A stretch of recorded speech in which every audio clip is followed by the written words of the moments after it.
it, Claire, as we go through the first period. It would be Utah that would strike first, although Toledo had some good chances early. Trent Miner played very well for Utah, but they get the first goal at deflection in front. Yeah, Pinner there were too many bodies in front. There was a lot of traffic in front of the goal, but you know what? On the flip side, it worked out well for Toledo with the Gazzola's first goal to knot it up. Yeah, that tied it at 1. Randy Gazzola with a blue line shot there. Second period, tied at 1. Toledo will grab its first lead. Brandon Hawkins, anytime you can get his shot available, you want it. He found the back of the net after the great pass by TJ Henson. We have a handful of guys where if you are a opposing goaltender, you do not want to see them come in 1-on-1 or 1-on-0, and Hawkins is one of them.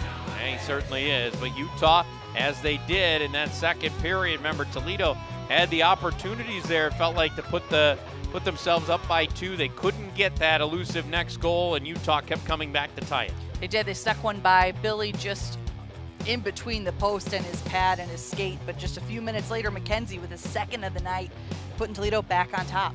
Yeah, that one there, off the deflection, and Brett McKenzie there to deposit it, just batting it out of the air. It finds the back of the cage, and Toledo again was in front, this time 3-2, but then delayed call coming against the Walleye.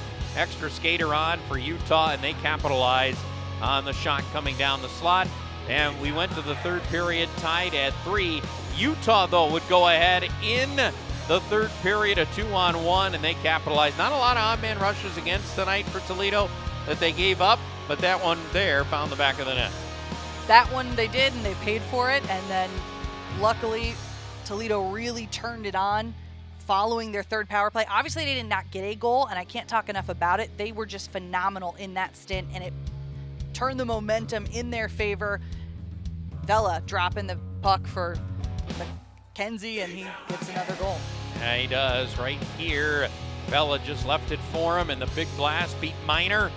Next thing you know, we were tied at 4, and we were going to go to overtime. TJ Hensick had this good look at the end of regulation, didn't score.